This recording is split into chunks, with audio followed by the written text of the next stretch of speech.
All right, shout out to each and every one of you. Shout out to John King. There was a video that came out on YouTube that John King wanted me to address, so I'm addressing this video. This video was done by John Doe Movie Reviews, November 30th, 2017. It says everybody knows Zack Snyder's cut exists. Justice League, Warner, Joss Whedon, Junkie XL. As you can see, it got a lot of views and it got some people who liked it and agreed with it. Let's just go into the video.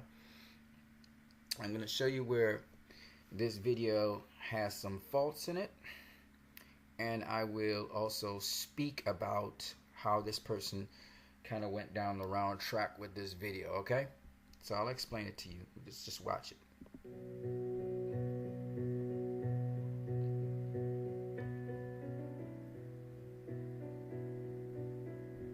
All right, let me stop right there. So the first thing that's ironic is this person chose the song Everybody Knows, which was picked by Joss Whedon and put into and put into Justice League, but that's besides the point. He's saying everybody knows that on January 10th of 2016, Zack Snyder celebrates the wrapping up the film in UK, and of course he did that nice little rap, if you guys do remember, where they wrapped up the film, but they still did some other shoots in Iceland after the fact, okay, which probably had to do with reshoots or something. And so reshoots are a part of filmmaking, for those of you who don't know. But anyway, this date is correct. This is factual.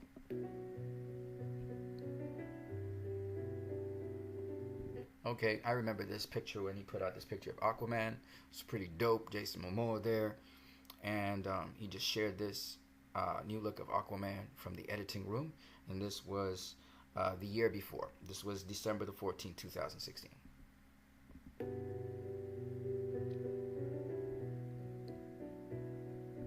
Here, January 27, 2017, he actually put out another picture with Gal Gadot doing some post-production dubbing over, voice dubbing.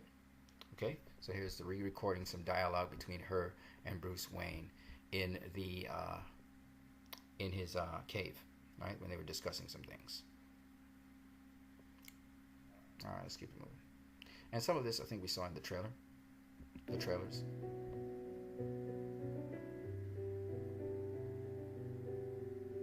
All right, now this is where some of his information is inaccurate, and we'll get into that in a minute.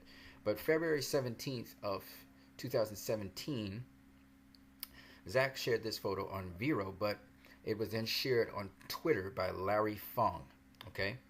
And as you can see here, Zack Snyder, he's at Company 3, which is a studio, and he's doing color grading right now. As you can see there, that's color grading right there, and this is the scene here. Larry Fong allegedly, according to this person, posted, editing is complete and the picture is locked. VFX included is what this guy says. All right? The guy who's making this video. But he's actually wrong about VFX included, and Larry Fong even clarifies that in the actual Twitter. And I'm going to go to the actual Twitter of Larry Fong where he actually made that statement. So Larry Fong, as I said before, he posted the scene that was on Vero of Zack Snyder doing some editing on Vero, which was also revealed via Vero.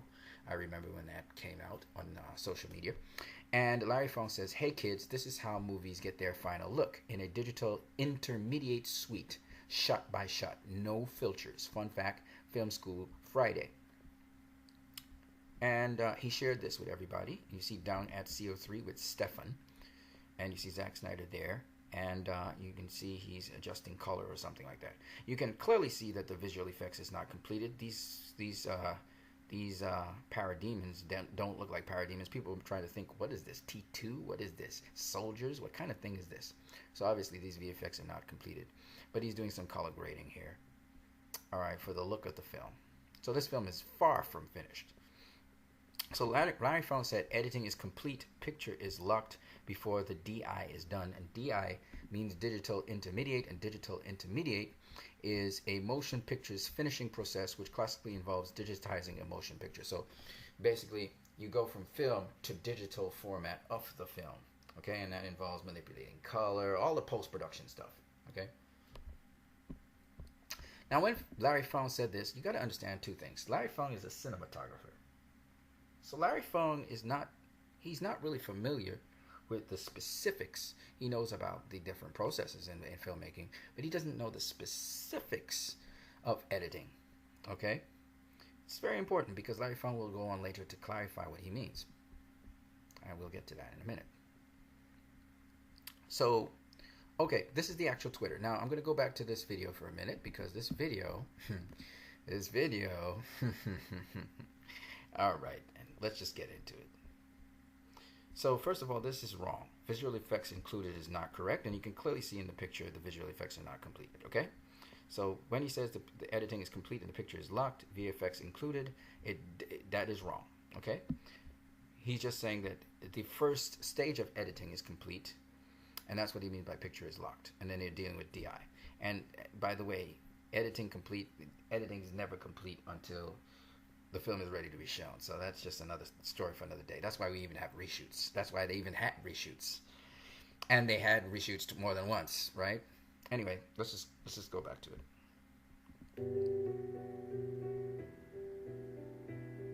Okay, this alleged screenshot of Twitter where Larry Fong is speaking to some people on the 17th of February, I don't know where he got this Twitter feed from because I don't know if he manipulated the Twitter because I'm going to show you the actual Twitter and what Larry Fong actually said. So this is the actual Twitter feed here where Larry Fong was speaking. And he said editing is complete, the picture is locked, and it's Wesley White. If you look here, this is Wesley is all in. So maybe Wesley is all in is now Wesley White. Maybe that's what it is. He changed his picture and stuff. Maybe that's it. But here anyway, Wesley White says, why wait so long if basically everything is complete? And Larry Fong says, song mixing, mastering, 3D conversion, multiple deliverable formats. Because the other thing is you have to be able to make it for distribution. All right? And Wesley says, oh, okay, can't wait nonetheless, which is pretty much the same as here. Okay, can't wait nonetheless, okay? So it's probably the same conversation. I don't know who this guy is. Thanks for the education. I think this is a guy also that was on the feed somewhere. I don't know where he is. I don't see him here. All right, so the important thing here is that it appears a little bit different with that guy, but at the end of the day, this is what Larry Fong said. Now, Larry Fong clarifies this when Geek Vibes Nation says, according to Larry Fong, Justice League editing is complete and the picture is locked. I can't wait to see the first trailer. And this is what Larry Fong has to say. Larry Fong says, no, I did not say that. I wasn't there. This could have been a VFX review or something else. So he's very clear. He's very clear that he did not say that the editing was complete. Now we go back here and he will say, but he said that. No, he didn't. He said editing is complete. He didn't say the editing is complete. He said editing is complete. The picture is locked before the DI is done. And we know the DI now is digitizing the picture. Now, so you guys will understand. Remember, this was February the 17th. Now, so that you guys understand, we'll go to Cinema Blend. And Cinema Blend posted this March of last year, okay, 7 months ago, which would be January, February, March, April, May. It would be May of last year, sorry, when Zack Snyder left the project. In May of last year, they talked about Adam Snyder committed suicide. March 10th, at the age of 20, her death kept private in weeks following. Following a 2-week break on Justice League, Zack Snyder was originally eager to return to working on the movie, but now he and his wife Deborah have revealed to THR that they are stepping away from their respective DCEU duties to focus on their family. So he was doing, here it is, Joss Whedon will fill in Zack Snyder to oversee the rest of Justice League's post-production and extra filming. Okay? Zack Snyder has the full support of Warner Brothers. Trying to find my... There you go. There's my mouse. Zack Snyder has the full support of Warner Bros. For this departure. They've extended his first look deal so he could still have enough time to work on his other projects coming down the pipeline when he returns. The studio also offered to push back Justice League's release date, but both Zack and Deborah Snyder opted not to do that. As for Joss Whedon, Zack has already brought him on board to write some additional Justice League scenes after screening an early cut of the movie, to friends, family, and other filmmakers. that screening of the early cut of the movie to friends, family, and other filmmakers is probably why Larry Fong was saying what he was saying here. The editing is complete, the picture is locked before the DI is done, is saying that Zack Snyder, he had on this early version of the film, which he showed to friends and family. The post-production artwork obviously wasn't completed, and I can tell you why, because when we look at the trailers, we realize that the trailers added more and more things to Justice League as we saw the trailers continuing, telling us that the post-production work wasn't completed, and even the editing of the film, while there was a rough draft of the editing of the film, which Zack Snyder presented to friends, family, and other filmmakers, it wasn't obviously the final cut of the film or anything near to the final cut of the film. All right? That makes sense? So let's go back to this guy.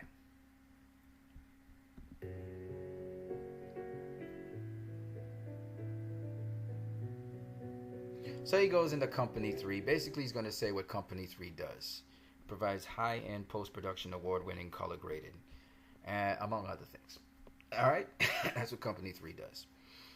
And that's Zack Snyder's working on the color grading right there. All right? And you can see that the finished product of that, this scene, I showed you that, was Batman coming down, the Parademons fighting them. He jumped off the railing, and it's in the movie. All right? He just goes on about Company 3. And their color grading. So he's trying to say that this look that you see here with Justice League coming out of the troop carrier was from Company 3. But we already knew that they weren't completed with the post-production work. And here's another perfect example. The leaked footage of The Flash. It's not complete, right? With him saving Iris West. The complete footage of Cyborg flying, it's not complete either. Showing you that they weren't done with the post-production aspect. Yes, they may have done some color grading, but they still weren't done with the color grading. We saw that the color grading and the color palettes was tweaked every single time. I guess this was by Company 3. By the way, the picture of Zack Snyder here before the stuff doesn't necessarily mean he's doing it all by himself. Obviously, he was down with Stefan. Of course, they are the people who were working on the color grading, CO3, okay? He was just overseeing it. Let's keep it moving.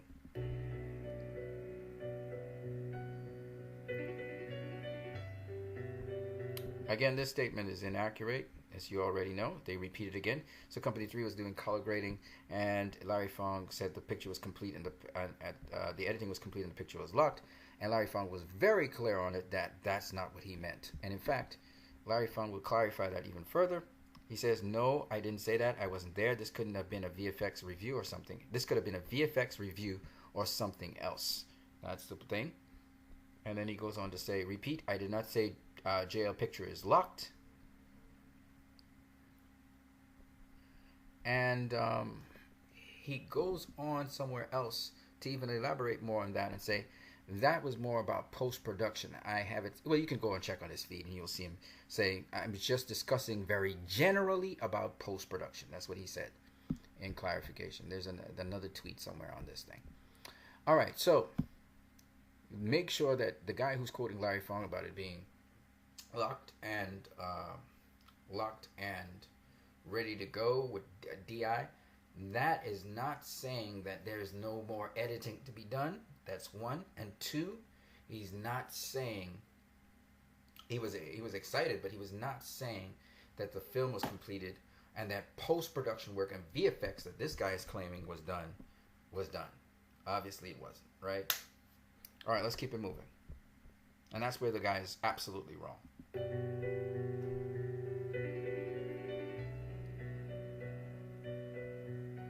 Okay, so this was March the 1st, where he's showing some footage of Aquaman here.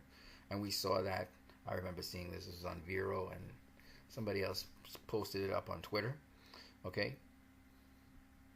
Obviously, the VFX for Aquaman improved from that time.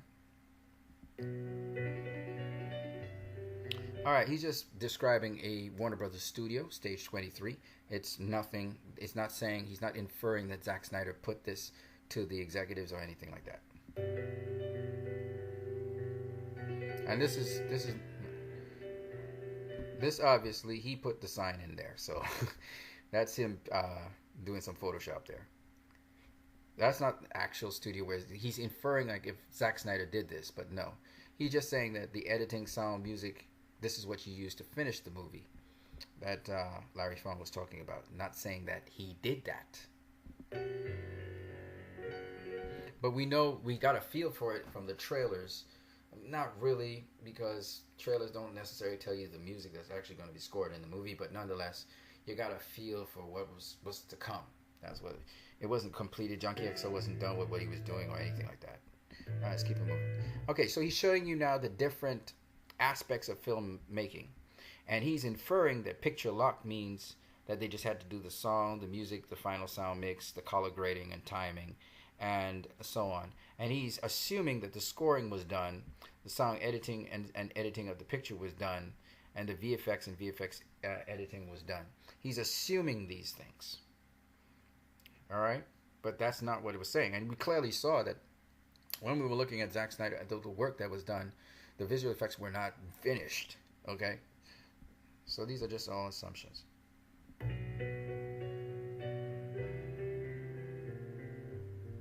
See here, he's assuming that this needs sound and music and final sound mix. He's assuming these things. He's assuming that here it needs color grading and timing, but clearly this is not a finished product, which means it needs to be done. VFX need to be done.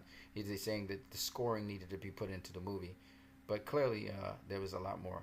Even here, where they're talking about VFX editing here, I mean, this needed VFX editing. You know, there's a lot of things that needed VFX editing. All right. He's tying this into the Aquaman scene right here. But this actually could be shot for Aquaman, the movie. You see, it didn't have to be actually shot for Justice League. It's just crazy, man. It's just one of those crazy things that we don't even talk about.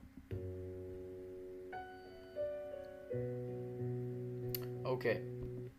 So, at the end of the day, his whole thing, what he builds everything around is Larry Fong's statement on Twitter. That's what he's building his whole argument on, which he misinterpreted, okay? And I just want to say this, though, because I think a lot of you guys, I'm slapping you guys on the hand and on the head and all kinds of things. You're getting hit with my belt all the time when I try to drop facts and truth. But here's the thing.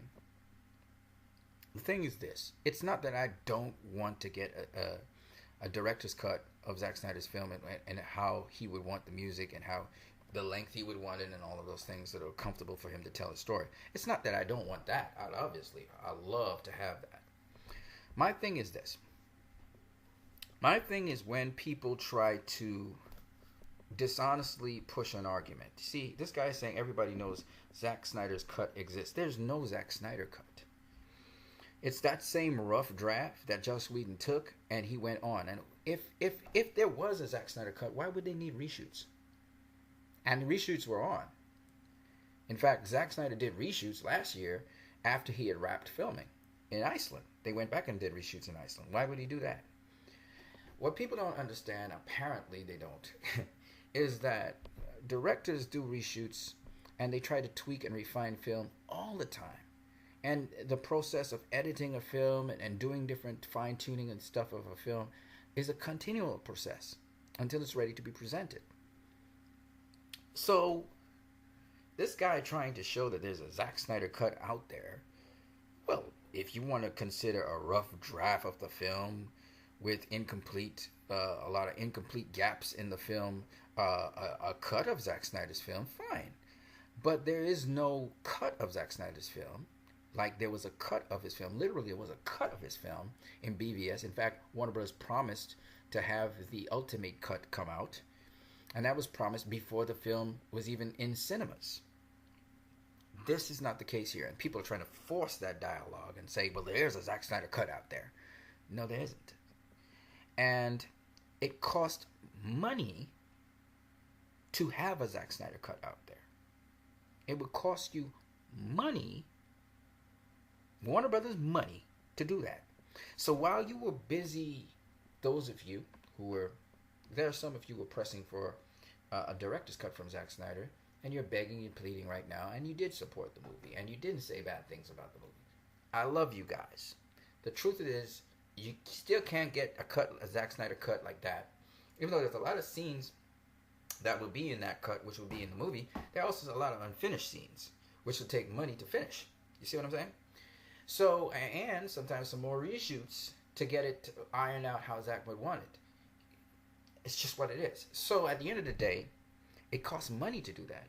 And so unfortunately, no matter how much you beg, plead, cry, or crawl to Warner Brothers, they just don't have the money to do that. That's the sad reality of the situation. If everybody was on board, helped this film to make money, even if it just made $850 million, maybe even $900 million, Warner Brothers would have said, you know what, man, this cut was okay, but you know what? It seems as though the people want a Snyder Cut, they would give a Snyder Cut. But it didn't happen that way. This film broke even, and that's about it. The money the couple of $1 million that this film made, it's not enough. It's not enough to help Warner Brothers, incentive for Warner Brothers to go further with Zack Snyder. And here's the sad part about the whole thing. And this is the thing that breaks my heart. Zack Snyder still has done 85 to 95% of this film. So no matter how you look, think, wink about it, it's going to be his film. It's always going to be his film. And the sad part about it is, yet again, he has another controversial film, which takes away from the message he was really trying to say in the film to start with. By the fans, you who call yourself DCEU fans, you who call yourself Zack Snyder fans, by you going into pettiness, you have hurt Zack Snyder, who tried to make the best possible decision he could to provide this film for you in a timely manner this year. BVS was put off a year after. It was supposed to come out in 2015, Zack Snyder said, and they held back, and they did it in 2016, and it got a backlash. People said it was too dark, and Zack Snyder was a terrible director, and whatever. So Warner Bros. Said, okay, we come in a lighter film. Zack Snyder and they are already planning for a lighter film. We come in a lighter film. We come in a better film. We'll give you what you want. And they come up with Justice League. And they said, no, Zack Snyder's a great director. This film is crap. It's too light. Which is it? Warner Brothers is asking. Which is it? We do what you say, and you still bash us. And you bash Zack Snyder under the guise of Joss Whedon. The irony of the situation with this guy is he's using a song that Joss Whedon put. He's using a song that Joss Whedon put into Justice League to justify that Zack. You guys are so stupid. Oh my God. To justify that the Zack Snyder cut exists. He does not want to give Joss Whedon, he doesn't want to give Warner Brothers credit. He's so a Zack Snyder dedicated fan. He's hurting Zack Snyder. He's hurting Warner Brothers. He's hurting the thousands of people who worked on this film. You're hurting them. In your Zack Snyder worship. I watch it, the Hail Zack Snyder. I'm like, you blind jackass. You so worship the person. You undervalue. And you do not see their message. Deborah Snyder said it. This was a hero's journey. A journey of heroes into the heroes that you know and recognize. That was the point behind it. Hence the date, November 17th, 2017. Emulating the date of Justice League, the animated series in 2001. He was going to that point, folks. And the amount of tampering, so-called tampering that Joss Whedon did was minimal. And Tommy Emmerich actually talks about this. Tommy Emmerich says this. The directing is mineral, and it has to adhere to the style and tone and template that Zack set. We're not introducing any new characters. It's the same characters in some new scenes. He's handing a baton to Joss, but the course has already been set by Zack. I still believe that despite this tragedy, we'll end up with a great movie. Tommy Emmerich said that. People took it to mean all kinds of things, except for what it was. The people who were working on the editing One guy said Joss Whedon had very little to do with the movie because the editing people, they were in control of that. You see, that's so funny because people blame Joss Whedon. Then they start to blame Warner Brothers. But then the Zack Snyder staff seemed to be doing all the editing for him. What was that? You know what I'm saying? And then the cinematographers seemed to be doing what Zack told them. So what is it, folks? What is it? Truth be told, Joss Whedon had the final say, even though he didn't get directorial credit. He was really mainly there for the scripting. And because he had done a lot of script rewrites, well, not a lot, but a certain amount to make the thing, after the first screening, the early screening, much more, shall I say, smoother. Zack said, well, just direct these latter scenes and smoothen out the movie. Okay? I have my peeves. I have my pet peeves and picks in the movie too. But I see the bigger picture, which a lot of you have missed. I remember on Facebook, I was speaking about a certain scene, the opening scene where Joss Whedon directed some of it, right? With Batman and the robber. And guys would go off on a tangent on some irrelevant stuff that has nothing to do with the importance of what I was pointing out. And so I would just simply ask questions to the other people. And when the other people got it, I said, you got it. And the other guys now, they're feeling like jackasses. So they turn around and say, oh yeah, I didn't see that. You see, in life, it's okay to feel a certain way about something. Maybe you even watch something the first time and it really rubs you the wrong way and you hate it. But the second time you view something, you're more open-minded to, because you've seen it before, you're more open-minded to what it is and what it's trying to tell you. And by doing so, you actually may appreciate it and even come to love it. I always come back to Lex Luthor. I hated the character. When he blew up the Senate, the Congress, it scared me. I did not like the character. I wanted him to die by the end of the movie. He was not a likable bad guy, and that's how he was a real bad guy. He reminded me of a real person. And I thought, on reflection, how brilliant Jesse Eisenberg was. And when I saw him the second time, I had respect for Jesse Eisenberg as an actor. Brilliant. And I loved his scene with Superman on that Lex Luthor tower. Brilliant. It is simply brilliant. It's funny and yet scary at the same time. Where he goes, it's funny, but yet at the same time, scary. He seems like this funny character, but he's not. He's actually evil. And it's that beauty of seeing these things and opening your mind to more possibilities that I love about a Zack Snyder movie. He challenges you because he doesn't do the things that you expect of a character, of a hero or of a villain. I love it of him. I don't worship Zack Snyder, but hell, I love the guy. And that's the appreciation for what he gives. And it's the things like that that I enjoy. People say I'm a fanboy. To some degree, I am a fanboy. I love to fanboy out on certain things. I go like a little baby.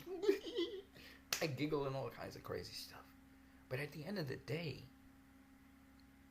you know I come with facts, folks. If I'm talking to you, I come with facts. And you have to learn, people, to disseminate between facts and fiction. The sooner you do, the better for you. I have a research background behind me. Biomedical research is what I did. I was doing a PhD. I stopped. So if my application to things seems very scientific and very fact-based, it's because that's where I come from. We don't have all the answers, but whatever answers are out there, I learned to find them, hunt them down, and search for them. That's why I can spank some of you. Now, I'm not doing anything that has to do with biomedical research right now. I'm a guy that sells drinks on the side of the road. I do music lessons in the day. not every day of the week. I suffer with my stomach at times. And right now, I'm up too late. I should have been in my bed already. But all of these things I say to you as a 42-year-old man going on 43. Because I don't have a problem telling you my life. I want you to feel like you could tell your life to me. We don't need to be fake. In this world, whether I become a rich conglomerate or I become a successful medical practitioner, you must see me as this guy who's speaking to you right now. Just a person like you. And you don't have to feel intimidated or anything. But hopefully, a part of me will rub off on you. And you will be able to look at things and to be able to disseminate the truth from fiction. And also to look for things that count. Things that will better your life. Substance. At the end of the day, that's what counts in this life. It's a wonderful thing to go to the movies, but when you go to the movies and you leave the same way you left, something's wrong with that. Movies should have a transformative aspect to them. A way of reflecting on our humanity so that we want to be better humans to each other and to the world. I hope you guys enjoyed this video. I had to pull out my belt and spank some of you. But hey, it's all in love. We can't have this happening again to the DCEU. It gives so many beneficial and good things. We must not allow this to happen. We must not be sidetracked by pettiness and frivolity. I think I said that word wrong. Frivolity? I don't know. Hey man, you gotta have some fun and laugh at yourself. You guys have a great one.